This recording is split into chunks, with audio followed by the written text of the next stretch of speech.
great. So, Horvat, what do you like as a fantasy flame this weekend? Yeah, in my league, he barely meets the criteria because 6 teams are in bye. But I'm going to go with Woody Marks, and this is going to be the first time since trading for him I'm actually going to use him. Looked like the lead back, at least on Monday night. He played 61% of the snaps. There were 15 running back carries. He had 10 of those. He also led the backfield with 20 routes ran and 5 targets, was used in the red zone. So if they're trailing in this game against San Francisco, the Texans, I think he can catch some balls. Also, San Francisco, they've been better this year, but now without Nick Bosa, without Fred Warner, a little worried about that defense. They're allowing 4.6 yards per carry since the Bosa injury, 1.5 yard before contact, which is the 6th highest in the NFL. So I like Woody Marks against San Francisco. I'm going to go with Tyler Allgeier, getting gear with him. 18% started right now in Yahoo leagues, and a guy who I believe is going to get 15, 16 touches this week in a primo matchup against the worthless Miami Dolphins, number 26 in rush EPAD. They're giving up 5.19 yards per carry, and a first down pass to Keenan Allen. Nice play there by Herbert. Also, the Miami Dolphins giving 128.3 rush yards per game, 6 total touchdowns at running back position, the 5th most fantasy points to RBs. And Allgeier, he's been efficient when he's got the rock, working in concert there with Bijan Robinson. He's number 22 in yak per attempt. I say it's at least 50 on the ground, and I think he finds the end zone as well. Double-digit points, you will take that all diggity day long, given the hellish bye week we have in front of us. All right, flip side of the coin, fantasy lames. Guys started in over 50% of Yahoo leagues you think are going to flop. Who is that? Yeah, so last week, man, I was all about Chase Brown. Played all of his props, and it paid off. He ran for 108 yards, but yet only scored 12 fantasy points. And without Joe Burrow, I think 12, 13 points, even against this Jets team that's 0-7, I think that's probably a ceiling, man. The Bengals running backs right now are only averaging 0.3 yards before contact. It's not all on Chase Brown.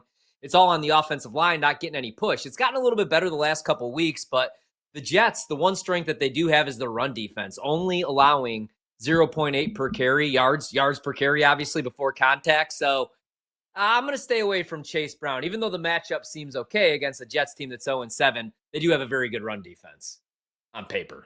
Rondé Gadsden with a nice little reception there for about 10 yards. He's becoming a thing, folks, there in Los Angeles. All right, I'm going to go with Saquon Barkley.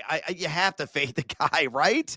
He's 84% started. You're facing the Giants. Now, the Giants are dead last in the NFL. Yes, even worse than Miami and rush EPA defense. They're giving up 5.34 yards per carry, 96.3 rush yards per game, and 6 touchdowns in totality just to running backs. However, they're number 14 in most fantasy points allowed to the RB position, but the problem is Saquon.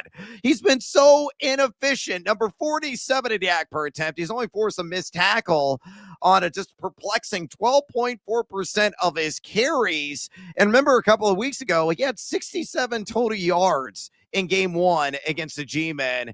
May get a little bit better, but he didn't find the end zone. I don't think he's going to score. I think it's going to be another subpar game from one of the biggest disappointments in fantasy football this year. All right, let's dig a little bit deeper and go with, they're showing Amari Hampton. Come back, my sweet prince. Come back. I need you. Shocker special, under 15% started at the running back position. Who could maybe don a crown that people aren't really thinking about?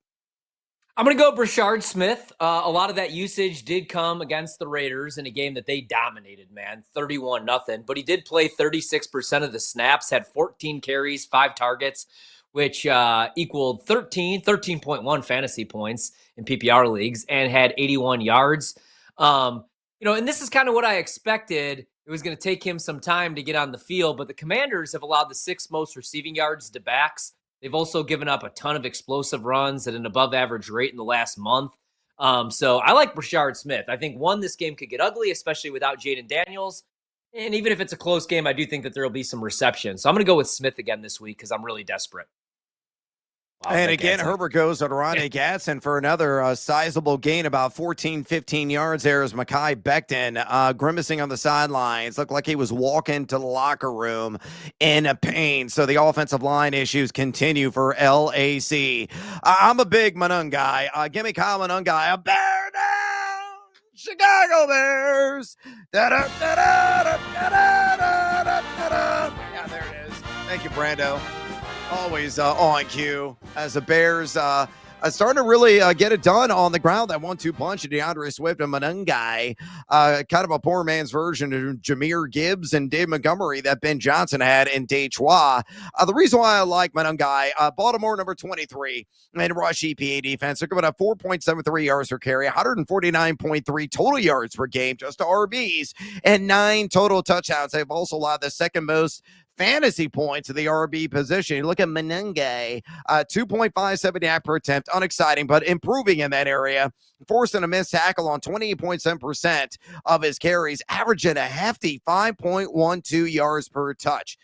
He's not going to blow away in the box score, kind of like Tyler Allgeier, but maybe he's like, 50, 60-ish. Combined yards, crosses a chalk. You will take that, again, all diggity day long, knowing all the guys on a 1 week siesta. So I like Kyle Monangai, definitely flexy, sexy material, my man, in 12 team and deeper leagues here in week 8.